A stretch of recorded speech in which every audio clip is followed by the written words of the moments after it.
Nós estamos numa série de mensagens chamada Verdadeiramente Livres. Já faz algum tempo que a gente vem falando disso. De verdade, eu pensei que nós iríamos encerrar por aqui, né? Na mensagem da semana passada que o pastor Luan trouxe. Mas orando desde ontem, buscando entender do Senhor o que compartilhar com vocês nesse dia, o Senhor colocou muito forte no meu coração de dar andamento nessa série, pelo menos mais hoje, e eu acho que a semana que vem também, né? Eu acredito que a semana que vem nós vamos falar como ser verdadeiramente livres para amar. E hoje nós vamos falar um pouquinho a respeito de ser livre de si mesmo. Porque muitas vezes o meu grande problema sou eu. Por muitas vezes a trava da minha vida é a minha própria mente. O enrosco da minha vida é meu próprio coração, minha própria alma. E Jesus quer aumentar algo em você hoje para que você consiga se ver livre de você mesmo. Entenda uma coisa. Dentro de você existe um trono. Sabe por que um trono? Porque o trono era o lugar onde o rei se assentava para tomar todas as decisões importantes. Não é diferente hoje. Se a gente pega até no contexto do presidencialismo ou do parlamentarismo, a gente sempre vai ter os momentos de maiores decisões. Os presidentes, os primeiros ministros, os reis da terra, eles tomam sentados ou em seu trono ou na cadeira presidencial, na cadeira que é o lugar que é de tomada de decisões. E esse mesmo trono está instalado dentro de cada um dos seres humanos. É um trono de escolhas, é um trono de decisões. Agora, ter o trono não é o problema. O problema é quem está sentado nele. E aí é onde eu quero muitas vezes fazer você entender que muitas vezes você é o rei da sua própria vida e o mundo tem que orbitar em volta desse grande ser chamado você. E se alguma coisa acontece de errado ao seu redor, o mundo conspira contra você.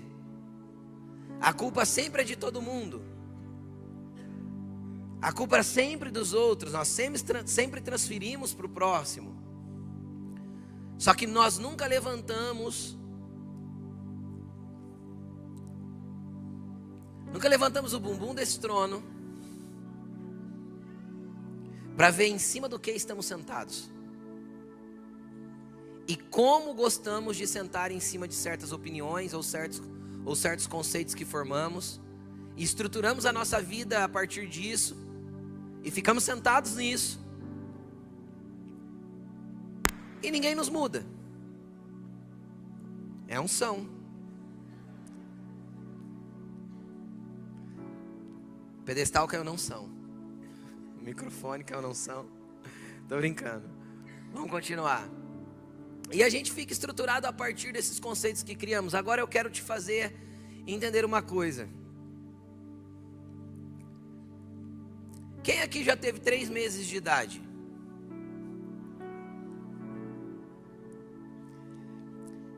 Quem aqui, com 3 meses, no auge dos seus 3 meses de idade, se preocupou por estar chorando e acordando a mamãe às 3 da madrugada? Ninguém, né? Quem aqui no auge do seu 1 ano e meio de idade se preocupou que a mamãe, o papai, ou a vovó, ou o vovô, sei lá, tinha acabado de almoçar e você foi lá e sujou as suas fraldas? E a mamãe de barriga cheia teve que cuidar de você. Alguém teve essa preocupação? Ai, não posso fazer isso com a minha mãe agora. Ninguém se preocupou com isso? Se preocupou? Não. Deixa eu te explicar uma coisa. Tudo que você sabe na vida, alguém te ensinou. Tudo. Não, eu consegui porque eu me esforcei, porque eu estudei, porque eu busquei conhecimento nos livros, porque eu fiz cursos online. Deixa eu te contar uma coisa, o livro alguém escreveu, a aula alguém ministrou, o curso alguém ensinou. Você não sabe nada que não passasse pela vida de alguém. Qual que é a razão de você ter construído seus princípios e conceitos, colocado num trono, sentado em cima e dirigir a sua vida só a partir daquilo que você pensa que você sabe? Esse é a pessoa que vive a partir de si mesmo. O centro do universo é você, e você se sente muito bom, porque afinal você adquiriu conhecimento, porque afinal hoje você sabe, porque a vida te trouxe experiências que te deixaram mais maduros e a gente sempre pensa que atingiu o auge da maturidade. Deixa eu te contar uma coisa, quando nós pensamos que sabemos, nós não sabemos é nada. Sabe por quê? Porque é o ser humano que deixa de estar disposto a levantar do trono para ser submisso, humilde e aprender, ele já deixou de estar numa posição de ser ensinável. Isso é perigosíssimo. No nosso curso de líderes tem uma frase que eu repito por diversas vezes, que diz: o líder que deixou de aprender, deixou de ser líder. Ninguém que não está em constante aprendizado, em constante evolução, tem a capacidade de viver a exatidão do que Jesus tem. Sabe por quê? Porque Deus nos fez para aprendermos uns com os outros até o fim dos nossos dias. A Bíblia nos orienta a buscar sabedoria nos cabelos brancos. Por quê? Porque quem os tem são mais sábios do que quem não os tem.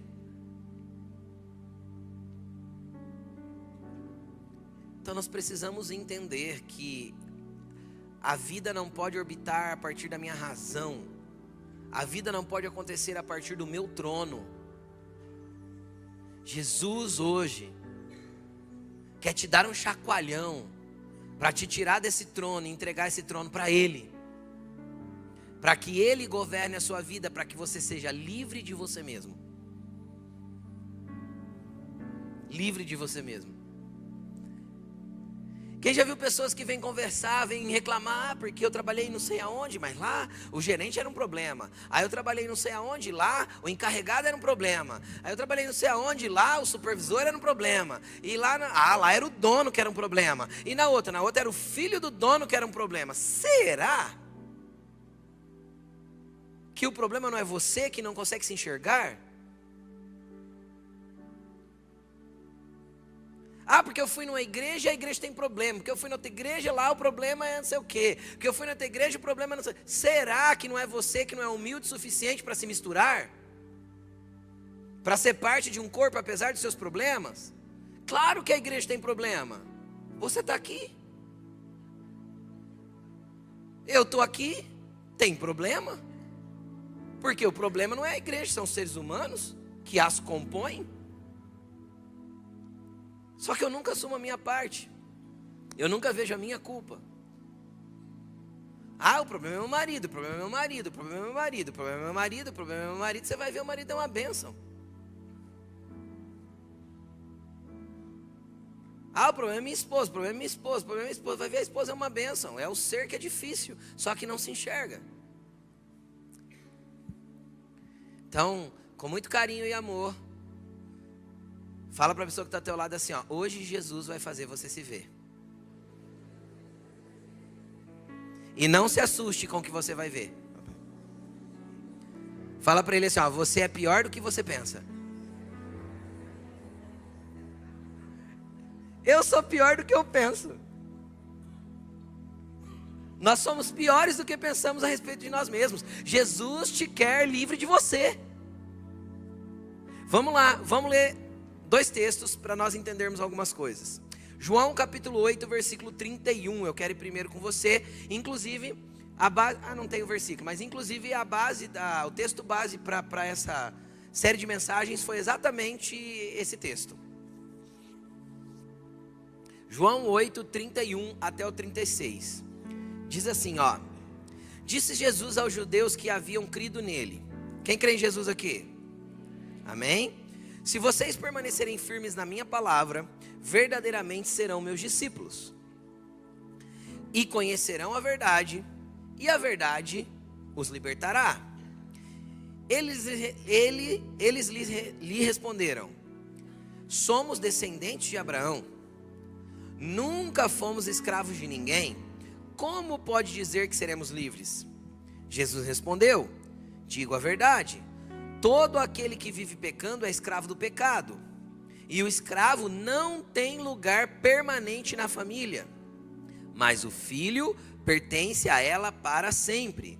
Portanto, se o Filho os libertar, vocês de fato serão livres. Se Jesus nos libertar, verdadeiramente seremos livres. Eu quero levar você no contexto dessa conversa que Jesus estava tendo com alguns judeus. Jesus tinha acabado de pregar a palavra para eles, e eles creram. Jesus apresentou para eles o caminho, e eles acreditaram que esse caminho era o caminho que levava à vida. E aí, quando Jesus apresenta o caminho para eles e eles creem, Jesus entra então na segunda etapa da conversa. Ele diz assim: então vocês conhecerão a verdade, e a verdade vos libertará. Então veja bem, lá em João capítulo 14, versículo 6, Jesus vai dizer o seguinte a respeito dele próprio: eu sou o caminho, a verdade e a vida, e ninguém vai até o Pai a não ser através de mim. Então, o que Jesus tinha apresentado para eles? O caminho que era Ele. Quem acredita em Jesus aqui e já foi apresentado para Jesus algum dia? Levanta a mão e diz amém. Todos nós estamos aqui e acreditamos em Jesus, pelo menos é o que eu imagino. Pode ser que você não acredite, mas Ele é o caminho, o único caminho. E aí, uma vez que nós fomos apresentados a Jesus e sabemos que Ele é o caminho, Jesus quer que nós avancemos para conhecer a próxima etapa, o próximo nível, que é conhecer a verdade. A verdade não é um conjunto de regras, nem um conjunto estrutural, nem um conjunto de escritos. A verdade é uma pessoa, e está contida em uma pessoa. E essa pessoa também é Cristo, também é Jesus. Ele diz que Ele é o caminho, Ele é a verdade e Ele é a vida. Então, a partir do momento que eu começo a andar nesse caminho, e eu começo a conhecer, isso é para quem creu nele, os judeus haviam crido nele, e porque creram nele, Ele disse para esses judeus: e vocês vão conhecer a verdade, e a verdade vai libertar vocês. Quando nós passamos a nos relacionar com Cristo a ponto de conhecer as verdades inseridas na pessoa de quem Ele é, isso vai começar a confrontar a pessoa que eu sou. Quando eu começo a me relacionar com Cristo e eu começo a conhecer as verdades da pessoa que Ele é, isso vai confrontar as verdades da pessoa que eu sou. Por isso a verdade vai começar a ser exposta para mim. Já passou o tempo da visitação do microfone? Caiu na unção, ficou no chão, entendi. Agora já tinha que ajudar ele. Foi ele de pé. Que isso, você tá obreiro mesmo, hein, Fernandinho? Vamos continuar aqui. Então, quando eu sou apresentado à verdade, confrontado com a verdade de quem Jesus é, e isso só acontece através de se relacionar com Ele, principalmente através da oração e da palavra. Vir à igreja é permanecer insistente no caminho. Conhecer a verdade é se aprofundar através da oração, através de Bíblia e através do relacionamento que você desenvolve diário com Jesus. Aí você vai começar a ser confrontado com verdades de quem você é. Por quê? Porque a verdade dele é luz contra a tua mentira. E como nós carregamos mentiras a respeito de nós mesmos. Então a verdade de quem Ele é vai confrontar com a tua mentira. Então isso vai expandir o teu interior e vai fazer você enxergar as mentiras que existem aqui, para que as verdades dele comecem a se estabelecer em você. E quando isso começa a acontecer, você começa a ser liberto. A verdade começa a te libertar. De quem? Dos demônios? De você mesmo. Das estruturas mentirosas que a vida criou, que os traumas criaram, que as dores criaram, sei lá, que a forma que você foi criado criou, e assim sucessivamente. estruturas de dentro de você vão começar a ser demolidas, porque você foi confrontado com a verdade. E isso é terrível e maravilhoso. Pastor, como algo pode ser terrível e maravilhoso? A Bíblia diz que o dia do Senhor é terrível e maravilhoso. Por quê? Porque ao mesmo tempo que é terrível, porque está mexendo com o nosso interior todinho, é maravilhoso porque aquilo que nós nos transformaremos será muito melhor que a versão anterior, que o ser anterior que vivia em você. Então, querido, deixa eu te explicar uma coisa. Quando você for confrontado com a verdade de Jesus, Jesus não quer fazer você o Rodrigo 2.0. O Paulo, o Zé, a Maria 2.0. Jesus não quer uma versão melhorada de você. Ele quer que a verdade dele confronte a tua mentira, te arranque de você mesmo e você entregue todo o controle da sua vida para ele. Então, você não vive mais para você. É ele que vive através de você. Aí você encontrou, sabe o quê? A vida. Porque a vida não está em viver da forma que eu quero. A vida de verdade está em viver da maneira que Ele desejou que eu vivesse. E é interessante, quando eu falo de vida, eu não estou falando da bios, a vida biológica que todo mundo tem, que um dia vai acabar, vai parar debaixo da terra. Porque essa daqui a gente tampa o nariz 5 minutos, já foi. É ou não é? A vida é a bios é frágil, sim ou não? Sim, eu acho a bios extremamente frágil. Eu acho que Deus já nos fez tão frágeis para que nós fôssemos mais dependentes dele. Só que o que você tem que ter dentro de você não é a vida que acaba quando a bios acaba. É a vida que continua, que te leva para uma vida eterna para com ele. E o nome dessa vida é Zoe. Ele disse: eu sou o caminho, eu sou a verdade e eu sou a Zoe. Uma vida que permanece independente da estrutura da bios ou não. Uma vida que permanece independente de como a alma está, independente de como o corpo está. Uma vida que permanece dentro de você e que te leva e que transcende aquilo que é natural. Então essa vida só é encontrada mediante a passagem pela verdade. Então quando você passar pela verdade de quem Cristo é, as suas mentiras forem confrontadas, e você ter que levantar do trono do seu coração e olhar essas mentiras que você sentou em cima, então aí Jesus vai poder te conduzir para um ambiente de vida de verdade. Aí você não existe, você realmente vive. Porque toda a vida sem Jesus não é vida, é existência. Tem gente existindo e achando que está vivendo. Toda a experiência que ele tem vem de fora para dentro. Deixa eu te contar, as experiências que Jesus te dará virá de dentro para fora.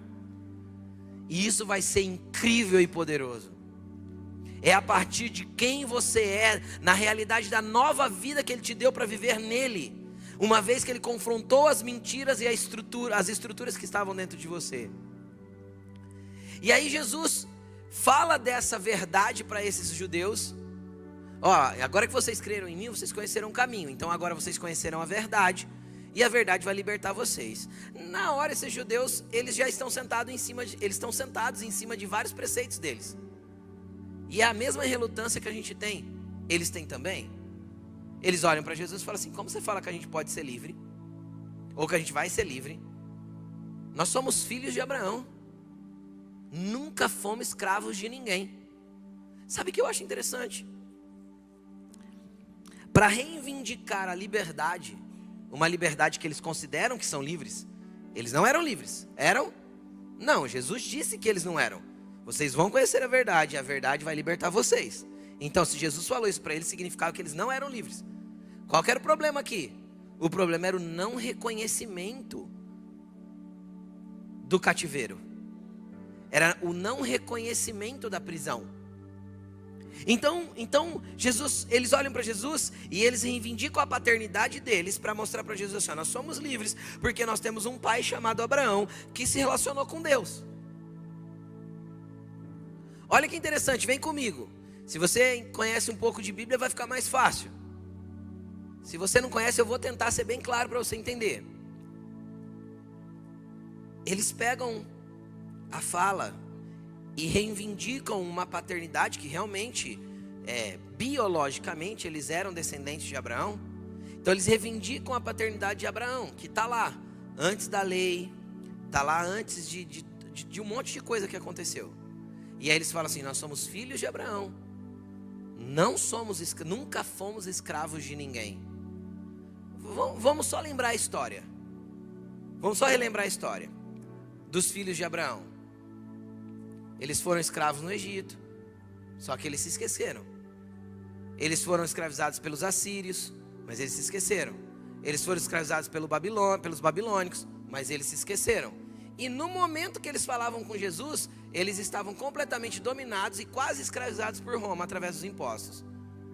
Mas eles não percebiam, porque eles reivindicavam uma paternidade de alguém livre, mas eles não entendiam que eles não eram libertos. Então eles tentavam tampar uma mentira com uma verdade do passado. E não é diferente do que acontece no meio dos evangélicos hoje. Por quê? Porque nós muitas vezes reivindicamos que somos filhos de Deus. Não, eu encontrei Cristo, sou filho de Deus. E às vezes nós olhamos até para alguns que ainda não reconheceram esse caminho e dizemos: você não é filho, eu sou filho de Deus. Só que quando eu reivindico a minha paternidade, será que eu estou também reivindicando as verdades de Cristo em mim? Ou só estou apontando o caminho daquilo que eu encontrei um pai, mas nunca deixei o pai trabalhar na minha vida para que eu deixasse de ser escravo de mim mesmo e do pecado que habita em mim? Reivindicar Deus como pai é como os judeus reivindicarem Abraão como pai. Não muda nada nas nossas vidas. Não mudou nada na vida desses judeus. Nada. Por quê? Porque não havia um confronto com a verdade. Nada. Vir na igreja de domingo após domingo muda alguma coisa? Não muda nada, querido.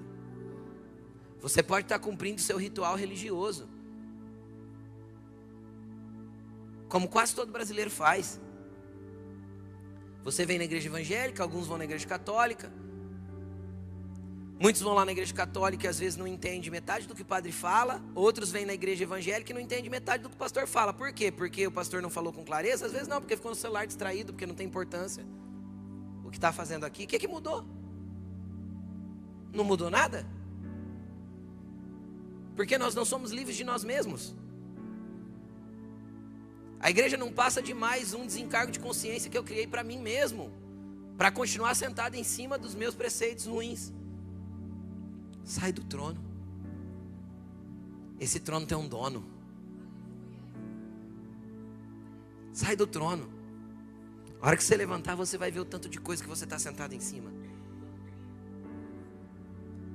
Jesus vai confrontar suas mentiras com a verdade de quem Ele é. Mas vamos ler um outro texto, antes de nós darmos continuidade. Quero ler com você o texto de Romanos capítulo 7, a partir do verso 14.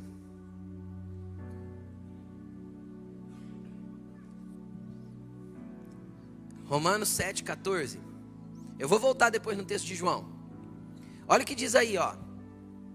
Sabemos que a lei é espiritual. Paulo, aqui é Paulo falando, o apóstolo Paulo. Sabemos que a lei é espiritual. Eu, contudo, não o sou, pois fui vendido como escravo ao pecado. Não entendo o que eu faço, pois não faço o que desejo, mas o que odeio.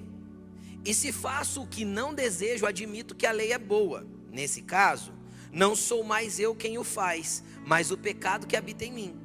Sei que nada de bom habita em mim, isto é, na minha carne. Porque tenho desejo de fazer o bom,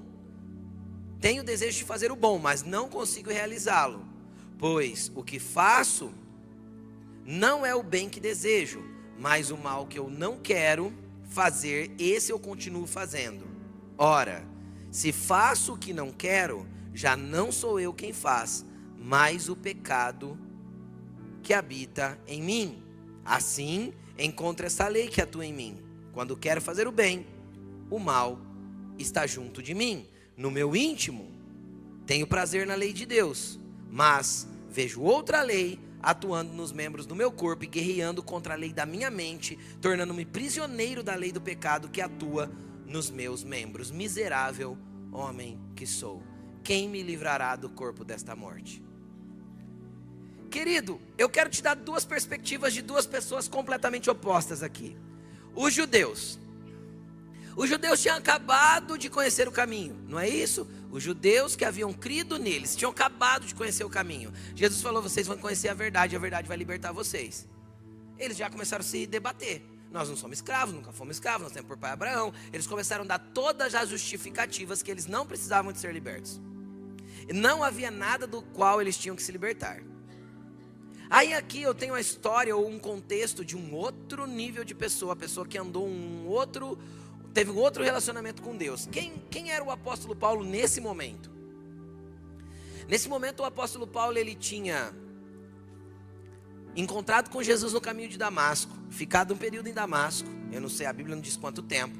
Aí ele foi para Jerusalém, ficou um período em Jerusalém. A igreja de Jerusalém expulsou ele de lá, mandou ele para Tarso, que era a cidade natal dele. Ele passou um tempo em Tarso, foi para o deserto da Arábia, ficou no deserto da Arábia por 3 anos buscando a Deus para entender o que Deus queria dele. Voltou para Tarso. Passado algum tempo, Barnabé vai atrás dele, pega ele e leva para a igreja de Antioquia.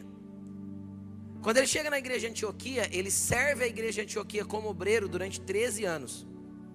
Por 13 anos ele foi obreiro na igreja de Antioquia, até que o Espírito Santo enviou ele junto com Barnabé, ou Barnabé junto com ele, na verdade nesse ponto ainda, Barnabé era o principal, ele era o auxiliar, para a primeira viagem evangelística que eles fizeram, chamada de viagem missionária, que eles foram pregar o evangelho mundo afora. Então eles viajam por anos, voltam para Antioquia. E aí depois eles viajam de novo por mais outro período grande de tempo e voltam para Antioquia outra vez. A primeira ele fez com Barnabé, a segunda ele fez com Lucas. Querido, eu estou falando de no mínimo 20 anos de ministério Paulo tinha. 20 anos pregando o evangelho, sendo obreiro, servindo a Deus. Eu estou falando de um homem que conhecia Deus superficialmente. Eu estou falando de um homem que conhecia Deus de forma intensa e profunda. Foi mais ou menos nessa época da segunda viagem missionária que ele escreveu essa carta aos Romanos. Não tem uma data exata, mas é mais ou menos nessa época aí. Eu estou falando de um obreiro de 20 anos, um pouquinho mais às vezes, um pouquinho menos, mas alguém que está ali, todo dia, se relacionando com Deus, sendo direcionado por Deus, andando com Deus, vivendo para Deus, fazendo milagres. Tinha lugares que Paulo e Barnabé foram chamados de deuses, de tantos milagres que eles fizeram. Um cara que já tinha sido chicoteado por causa do evangelho, recebido surra com varas por causa do evangelho, brigado com feras por causa do evangelho. Lembra dos anfiteatros que jogava a pessoa lá e punha os leão? Paulo ganhou dos leões no braço. Não é brinquedo isso. Não é para qualquer pessoa. É para qualquer pessoa? Não é para qualquer pessoa. De repente esse homem vai escrever uma carta para orientar uma igreja. E ele tem a clareza de ser transparente com a guerra que militava o interior dele, ele querendo sentar no trono, mas ele tinha certeza na cabeça dele que o trono não podia ser mais dele. Aí ele falava assim, eu desejo não me entregar aquilo que minha carne tem, mas na hora que eu percebo, a minha carne já fez aquilo que eu não desejava. Porque Paulo já tinha consciência do que era certo, já não havia mais mentiras na vida de Paulo. Não havia mais mentiras. Paulo agora, o confronto dele é entre a verdade que está estabelecida no entendimento e as mentiras que ainda militam na sua carne. A guerra de Paulo é completamente diferente da dos judeus. Aqui nós temos uma pessoa que se enxerga plenamente. Paulo se enxergava aqui com clareza. E olhava para si próprio e falava assim, eu sou um miserável. Porque quando eu quero fazer o bem, o mal está comigo. Quando eu quero agir de uma forma certa, eu acabo agindo errado. Eu sou uma miséria de um homem. Gente, eu estou falando do apóstolo Paulo. Eu não sei se você o admira, eu o admiro por tudo que fez. Eu estou falando de um homem que é admirável nas suas ações, mas que enfrentava uma guerra, mas com consciência. Com consciência do que era certo. Não era uma mentira que ele fingia que não existia, que ele estava sentado em cima ali no troninho. Não, eu sou assim mesmo, porque pau que nasce torto, morre torto. Esse é meu jeito.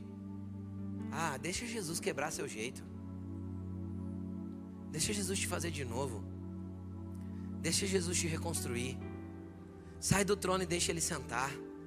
Porque o dia que você olhar para ele no trono e falar, levanta daí que eu quero sentar aí de volta, ele vai levantar. Ele é gentil, educado e não vai forçar você a ser alguma coisa que você não quer ser. Mas quando você tiver consciência que você está sentando no lugar errado, como Paulo tinha, você pode ter certeza que você vai estar amparado por Jesus, reconhecendo as suas fraquezas e entendendo que Jesus é aquele que pode fazer você vencer todas as guerras que militam no teu interior. Você só precisa ser consciente delas. Enquanto você agir como os judeus, não, nós não somos escravos, somos filhos de Abraão. Não, porque nós nunca fomos escravos. Até da história eles se esqueceram, para falar que nunca foram escravos. Entende? Desculpas não te justificam. Arrependimento sim. Desculpas não te transformam. Reconhecimento sim. Você não vai ser infalível e nem alguém que não erra. Mas você vai ser alguém que reconhece: miserável homem que sou, eu queria fazer o bem, acabei fazendo errado. Me perdoa. Estou errado. Na minha consciência eu tenho certeza do que deveria fazer, mas a minha ação ali na impulsividade, na hora do nervoso, sei lá qual que foi eu agi errado. Como eu sou miserável. É uma lei que milita dentro de nós. Só que deixa eu te contar uma coisa.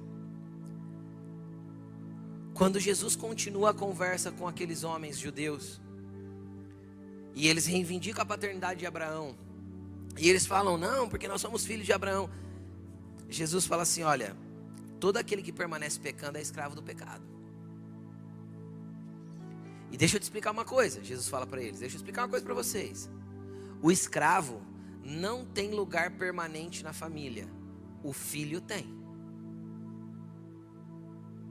Portanto, se o filho libertar vocês, verdadeiramente vocês serão livres.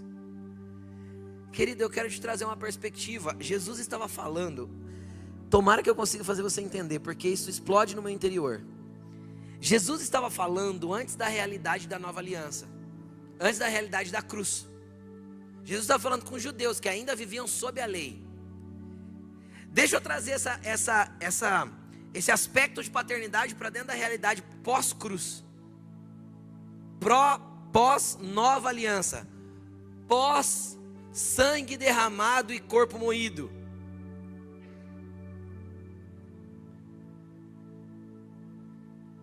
Jesus veio como filho para apresentar um pai, para tirar uma paternidade falsa e mentirosa de Abraão da vida daqueles judeus e apresentar uma paternidade legítima vinda de Deus, que confronta as nossas mentiras e nos leva à nossa verdade.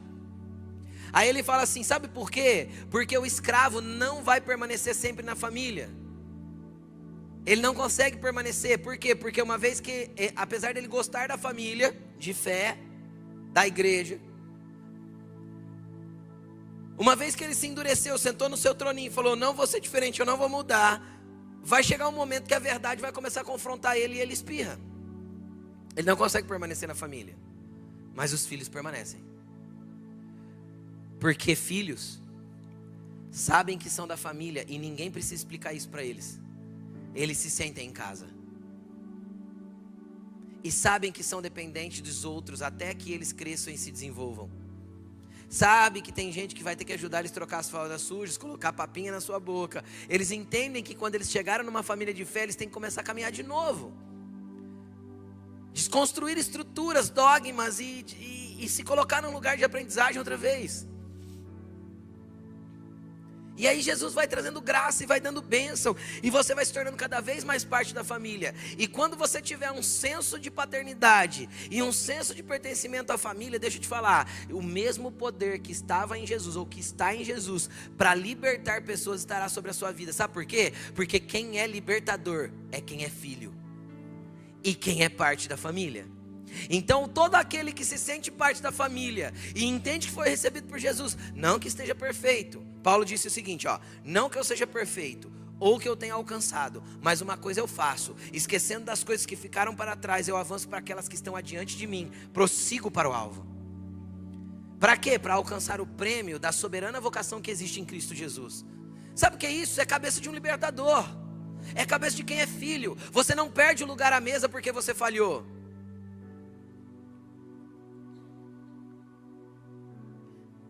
Quem já saiu para brincar e a mãe falou assim, não se suja, e você voltou imundo?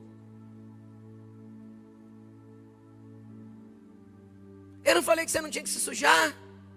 A roupa é nova, menino. Quem já lembra disso?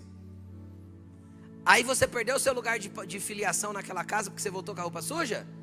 É claro que não. Tua mãe tirou a roupa, colocou no cesto de roupa, te deu um banho, colocou uma roupa limpa e te proibiu de sair. Então ela confrontou a sua mentira com a verdade estabelecida por ela. Quem consegue entender o que eu estou falando?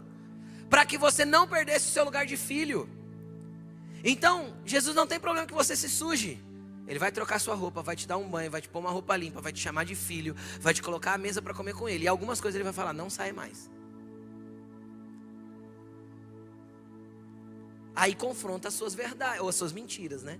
Confronta as verdades estabelecidas dentro de você. E aí, às vezes, você vai se debater. É porque eu quero brincar com os meus amigos.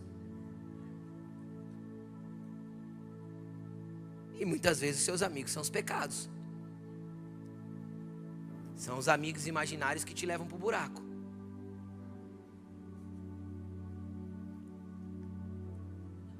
Então você não perde lugar à mesa.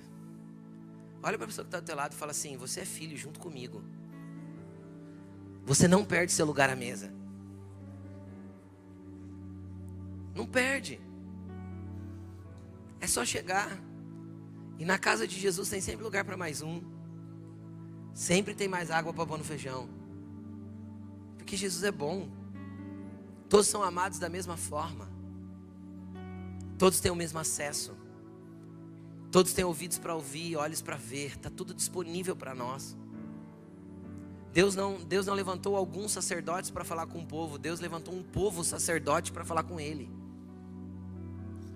Diante de Deus somos todos iguais. Ninguém tem estrelinha na testa. Somos todos iguais. Deus não tem filhos prediletos, tem filhos amados. Todos são amados. Então você não perde seu lugar porque às vezes você cedeu para essa guerra, sentou no trono de novo e falou, Deus, deixa que eu governo, porque o meu governo estava mais fácil. Mais fácil é o que você pensa agora para o momento, mas a longo prazo isso vai ficar pior, eu não tenho dúvidas.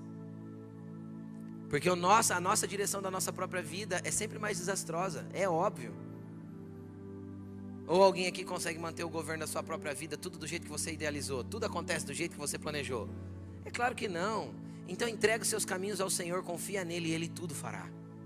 Entregue os seus caminhos ao Senhor, confie nele e ele tudo fará. Levanta do teu troninho, entrega para ele e fala, Jesus, eu abro mão do meu próprio governo, dirige a minha vida, porque eu sou um miserável, não dou conta de fazer isso não.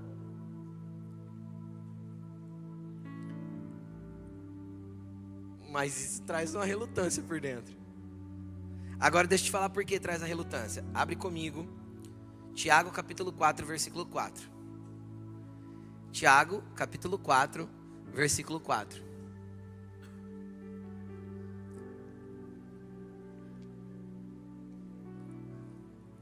Deixa eu abrir também, né, para ler com vocês, senão não vai dar certo. 4. Vamos lá? Tiago, livro de Tiago. Aí, ó. 4. Adúlteros. Olha como começa a frase de Tiago. Super leve, né? Adúlteros, vocês não sabem que a amizade com o mundo é inimizade para com Deus? Ou inimizade com Deus? Quem quer ser amigo do mundo, faz-se inimigo de Deus. Querido, deixa eu te explicar uma coisa. Deixa o texto para mim que nós vamos ler os próximos 2 versículos. Deixa eu te explicar uma coisa. O que é ser amigo do mundo, pastor? Tem gente que pensa que ser amigo do mundo, por exemplo, é ter negócios ou estar inserido. Não é isso. Jesus não vai tirar a gente do mundo. Nós vamos viver aqui. Certo? Quem crê nisso? Quem está vivendo aqui na terra, diz amém. Amém? Quem tem que trabalhar todo dia, no outro dia, toda segunda-feira? Né? Então, nós estamos vivendo aqui. Quem faz compra no supermercado que é da terra? né? Você come comida da terra, então você não vai ser tirado do mundo. Consegue entender o que eu estou falando? O problema é estabelecer o padrão de cultura. O problema é você absorver o padrão moral, ético, sexual, espiritual do mundo e achar que o padrão que o mundo estabelece é aquilo que você deve viver. Essas eram as mentiras que os judeus acreditavam e sentavam em cima. Eles já tinham a sua estrutura de religião, a sua estrutura de negócio, a sua estrutura de espiritualidade. Eles já tinham isso tudo. Inclusive, eles tinham uma paternidade para reivindicar quando alguém falava que confrontava a verdade deles. Foi o que aconteceu na conversa com... Aqueles judeus eram amigos do mundo. Por quê? Porque o padrão do mundo que eles viviam estabelecia tudo aquilo que eles acreditavam. Então deixa eu te explicar uma coisa. A sociedade atual, o mundo atual, e falo em especial para os jovens nessa noite, não pode estabelecer as verdades daquilo que você acredita. Os TikTokers não são o seu padrão. Os influencers não são o seu padrão. Porque isso é desenvolver uma amizade com o mundo. Você... que é amigo, gente? Amigo não é uma pessoa que vai influenciar a gente nas coisas que a gente acredita, gosta, é ou não é? A gente tem um amigo. Aí, eu vou falar do esporte que eu gosto porque é natural. Encosta alguém na gente, se torna amigo, tal, eu gosto de pedalar. O outro não. Eu não vou influenciar ele até que um dia ele vai pedalar comigo. É ou não é natural que seja assim? Por quê? Porque amigo é colocado na vida do outro para gerar influência. É natural. Um amigo que a gente não gera influência um na vida do outro não é amigo. Vocês concordam comigo ou não? Todo amigo tem o poder de influenciar um ao outro.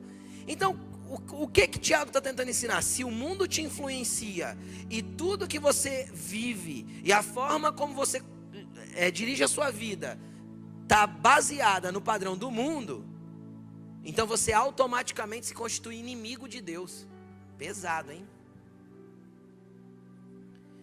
Então, se o padrão sexual que você acredita é o padrão sexual que o mundo estabelece, então você se constitui inimigo de Deus. Então, se o padrão moral que você acredita é o padrão moral que o mundo estabelece, você está sendo influenciado pelo mundo, amigo do mundo. Então, você se constitui automaticamente inimigo de Deus. Se o padrão de como você conduz a sua empresa é o padrão que o mundo estabelece, aquele de dar um nozinho, de fazer uma gambiarrinha, de sonegar umas notinhas, esse é o padrão do mundo. Então, se você adotou o padrão do mundo, isso não é o padrão de Deus. O padrão de Deus é: dai a César o que é de César e dai a Deus o que é de Deus. Jesus estava falando: pague os seus impostos.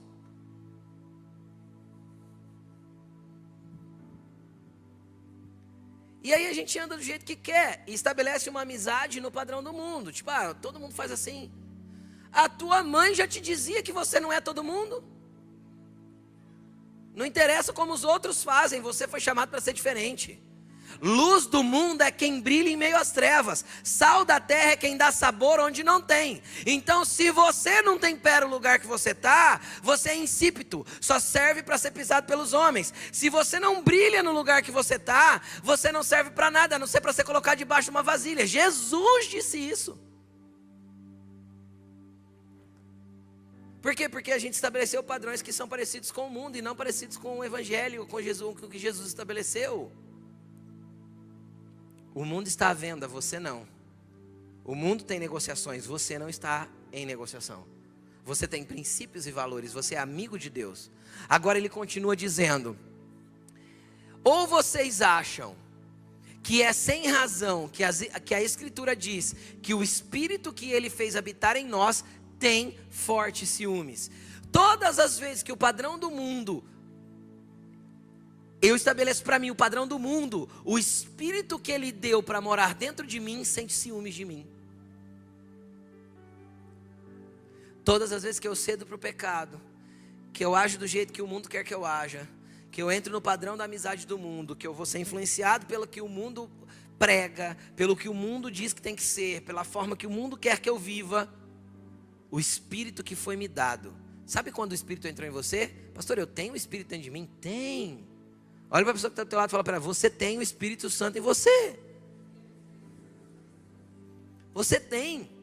Quando foi dado? Quando você creu lá no caminho. Lá quando você creu no caminho, o Espírito Santo foi te dado como um selo para marcar que você é de Jesus. Muito lindo isso, né? Eu acho muito maravilhoso. Aí você tem o Espírito Santo. Aí quando você anda conforme o mundo quer, o Espírito sente ciúme de você. Agora deixa eu te falar uma coisa. Qual que é a diferença? Aí tem gente que já me falaram isso, tá? Pastor, se até o Espírito sente ciúme, eu também posso ter ciúme. Então tá, então vamos ver a diferença de um ciúme e de outro ciúme. Do ciúme do Espírito e do ciúme nosso. Quando o marido ou a esposa ou o namorado ou a namorada sente ciúme um do outro, o que eles fazem? Briga, fica bravo, é ou não é assim? Esse é o padrão de manifestar ciúmes, é ou não é? Do mundo, esse é o padrão de manifestar ciúme do mundo. Deixa eu te mostrar como Deus manifesta ciúmes. Próximo versículo. Versículo 6. Ele, porém, ele quem? O Espírito. Concede-nos graça. Quando o Espírito sente ciúme de nós, sabe o que ele faz? Ele derrama uma porção extra de graça sobre a nossa vida para que a gente consiga sair da negociação com o mundo e voltar para Ele. Ele concede uma maior graça sobre a nossa vida para que a gente consiga deixar o troninho e entregar para Ele de volta. Ele concede graça porque graça é força capacitadora, graça é poder que eu não mereço, é unção que eu não mereço, é vida que eu não mereço, mas eu tenho. Por que eu tenho? Porque Jesus resolveu me dar. Por quê? Porque Ele me fez filho, eu sou parte da família. Então todas as vezes que eu tentar negociar com o mundo e fazer amizade com o mundo, o Espírito vai sentir ciúmes dentro de mim. Aí eu entendo porque Jesus disse assim, ó, o Espírito que será dado a vocês vai convencer vocês do pecado, da justiça e do juízo. São 3 etapas também. Eu não vou me aprofundar nisso agora, mas presta atenção. Primeiro ele te convence do pecado, dando uma graça maior. E ele te mostra que ele te deu força para sair desse pecado, para parar com a negociação com o mundo. Se já resolveu aí, você já entregou o trono de volta, falou, tá bom Jesus, o trono é teu, me perdoa, fez igual Paulo, aí eu sou miserável Jesus, o bem que eu queria não fiz, o mal que eu não queria acabei fazendo, me perdoa. Tá tudo resolvido, a graça liberada de forma maior para você, resolveu o problema. Sim ou não? Sim. Só que aí se eu insisto na amizade com o mundo, ou na negociação com o pecado, a Bíblia diz que o Espírito Santo está ali dentro de mim também, para me convencer não só do pecado, agora ele vai me convencer da justiça. O que é isso? Ele vai mostrar o quanto estou sendo injusto dentro da situação. Ele vai mostrar que os aspectos de justiça de Deus são diferentes dos meus. É um confronto com a minha mentira. E se eu ainda assim não sou convencido, a última etapa que o Espírito Santo vai fazer é me convencer do juízo. Ele vai mostrar que a minha injustiça vai trazer consequências e vai me fazer colher aquilo que eu não queria colher. Ou seja, vem um juízo atrelado a isso. Esse é o trabalho do Espírito dentro de nós. Mas o primeiro é sentir ciúmes e me dar uma graça maior. Para quê? Para que eu já saia. Para que eu já pare da minha negociação com o mundo, já fique inimigo do mundo, já olhe para o mundo e fale, estou de mal. Só quem é velho sabe disso aqui. Os jovens não sabem o que isso significa. Então você tem que estar de mal do mundo, para estar de bem com Deus. Por quê? Porque ter paz com Deus, querido, é tudo que nós precisamos para viver uma vida leve. Acordar de manhã e saber que eu tenho paz com o meu Pai é maravilhoso. Por quê? Porque eu tenho colo, porque eu tenho abrigo, porque eu tenho segurança, porque eu tenho tudo que eu preciso. Mas não acabou. Agora eu quero chegar na parte principal dessa mensagem. Ele falou sobre a amizade com o mundo, sobre os ciúmes do Espírito e sobre a graça vir maior. Sim ou não? Como ele finaliza o versículo? Por isso, ele concede uma graça maior. Por isso diz a Escritura: Deus se opõe aos orgulhosos, mas concede graça aos humildes. Sabe quem que é orgulhoso? É aquele que não sai do trono.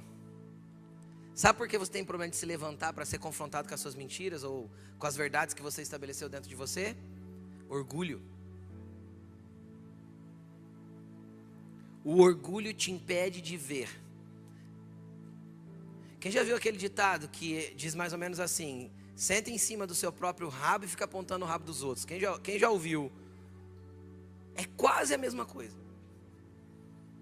Senta em cima dos seus erros, dos seus vícios, das suas falácias, das suas brigas, das suas discussões, do seu orgulho, da sua presunção, do seu nariz em pé, do eu acho, eu devo, não, porque não pode ser assim, porque eu não acho que tem que ser assim, porque eu não concordo, porque isso, porque aquilo, fica sentadinho no trono, por quê? Porque é orgulhoso. Agora sabe o que acontece com o orgulhoso? Quando ele senta no seu próprio trono, no trono do seu próprio coração, e fala: quem manda na minha vida sou eu, quem dirige a minha vida sou eu vou fazer do meu jeito. Deus resiste o orgulhoso. E deixa eu te falar uma coisa: se Deus te resistir, meu amigo, esquece. Porque quando o diabo está me resistindo, a gente ora, faz jejum, pega as espadas espirituais, repassa as armaduras, unge a casa, queime oração, faz vigília e atropela ele, sim ou não? Mas quando Deus me resistiu, quando Deus resolveu pôr o dedinho dele no meu peito e falar assim: eu te parei, porque você não levanta da tua estrutura de orgulho, porque você não abre mão de achar que você é bom demais, e que do jeito que você acredita é tudo que você precisa, porque você não muda os seus conceitos mentais e a forma de você enxergar, porque você continua dizendo que você nunca foi escravo, e eu te vejo escravizado e você não se move e não dá espaço para eu agir na tua vida. Deus põe o dedo no nosso peito e nos para. E quem foi parado por Deus, querido, não tem o que faça essa pessoa se mover. Ela só vai andar para trás. É só ré. Tem gente que a gente não pode ajudar. Eu vou falar isso aqui, isso é muito sério. Tem pessoas que a gente não pode ajudar, porque se a gente ajudar, a gente não vai estar tirando uma pessoa do problema, a gente vai estar militando contra aquilo que Deus está fazendo na vida dela. Tem gente que a gente já se propôs a ajudar, de repente a gente sentiu no Espírito assim: não, tira a mão. E a gente falou: Jesus, coitado dessa pessoa, tem misericórdia. E a resposta dele foi: estou tendo misericórdia. Por quê? Porque se Deus deixa ela entregue às suas próprias vontades, conduzindo a sua própria vida, ela vai para o inferno. É melhor você ter a vida. Jesus falou assim: é melhor entrar na vida coxa, aleijado, sem um olho, sem uma mão, do que passar a eternidade no inferno. Então existem coisas que Deus vai nos resistir, para que nós nos quebrantemos, para que nós façamos igual ao apóstolo Paulo, reconheçamos o nosso estado miserável e voltemos para Deus. E a gente é muito bom em achar justiça própria dentro de nós. Muito bom. Quem nunca orou assim: Deus, eu sou teu servo, vou na igreja todos os domingos. Cara, é igualzinho a oração dos fariseus, que Jesus censurou. Igualzinho. Jesus contou uma parábola, uma história. Falou: 2 homens subiram para o templo para orar. Um era fariseu, e ele orava: Senhor, obrigado porque não sou como os demais pecadores. Dou meus dízimos todas as semanas. Faço tudo aquilo que é justo. Dou esmolas, abençoo as pessoas. Obrigado, Deus, porque sou justo. E aí o outro ao lado dele orava, dando murro no peito, dizendo: tem misericórdia de mim porque sou pecador.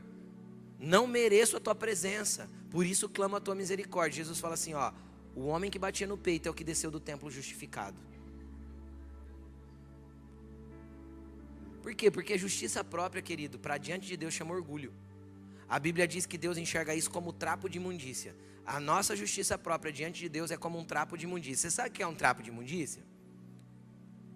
O trapo de imundícia servia para 2 coisas: cobrir feridas leprosas, feridas de lepra, onde a pele ali, a carne ia apodrecendo e tinha aquele monte de gangrena, né? E eles cobriam, e aí eles ia jogando o trapo fora. Aquilo era um trapo de imundícia. E também servia para conter o fluxo menstrual das mulheres nos dias da sua menstruação. Isso era o trapo de imundícia. A nossa justiça de Deus, a nossa justiça própria diante de Deus, não passa de trapo de imundícia. Fede, é podre. Por quê? Porque Jesus está buscando corações quebrantados. Pessoas que saíram do trono, olharam para si mesmo e falaram: Jesus, como eu preciso mudar. como tem uma obra grande ainda para o Senhor fazer na minha vida. Eu conheci o caminho, mas agora que a verdade está se deparando comigo. Agora que a verdade de quem o Senhor está batendo nas minhas verdades e transformando elas em mentira. Pastor, quanto tempo isso vai demorar?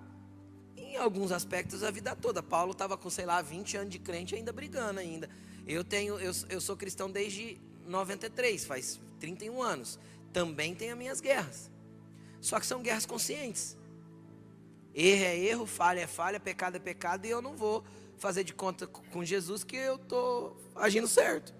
Vou levantar do trono e falar: Jesus, sentei aí, tomei o controle da minha vida, fiz caca, agora estou levantando pedindo misericórdia. Se o Senhor pudesse assentar no trono desse ser aqui e dirigir ele para o teu lugar de novo, para o lugar que o Senhor quer ele outra vez, tem misericórdia de mim. É assim que nós precisamos ser. Deixa Jesus te livrar de você mesmo, querido. Pastor, eu não vou conseguir isso não. Tem graça maior liberada para você. Na verdade não tem só uma graça maior. O autor de Hebreus vai dizer que é para a gente chegar com confiança no trono da graça. Do mesmo jeito que tem o nosso trono, tem um trono de graça disponível para nós. Um trono inteirinho de graça disponível para nós. A graça te perdoa, querido. A graça te capacita. A graça te enche de amor. A graça te traz de volta para a mesa. A graça te serve aquilo que você não merecia ser servido. Pastor, até quando eu tenho isso? Todas as vezes que você se arrepender. E todas as vezes que você voltar atrás. Se Jesus mandou eu perdoar 70 vezes 7, imagina quantas vezes Ele não te perdoa. Porque os meus padrões não são os padrões de Jesus. O padrão que Ele deu para mim é muito mais baixo que o padrão dele. Então tem muito perdão disponível. Desde a cruz. Tinha gente zombando dele no pé da cruz. O que ele dizia? Perdoa porque eles não sabem o que estão fazendo. Até quem não sabe o que está fazendo. Até quem está sentado no trono porque ainda nem conheceu o caminho. Está perdoado já por Jesus. Tem acesso a essa graça maior. Só quem quer fica de pé. Tem acesso a essa graça maior. O Espírito está dentro de você, quer mexer com você hoje. Hoje Ele quer começar uma obra na tua vida. Hoje Ele quer começar uma obra na tua vida. Hoje Ele quer tomar o governo da tua história. Hoje Ele quer mudar a tua estrutura para sempre. Hoje Ele quer fazer você nascer de novo. Hoje Ele quer te transformar em uma nova criatura. É hoje o teu dia. É hoje que você vai virar a sua vida para ela nunca mais ser igual. E não é tomando atitudes naturais e carnais do jeito que o mundo ensina, não. É se rendendo. É abrindo mão das suas próprias atitudes para que a atitude de Cristo dirija você.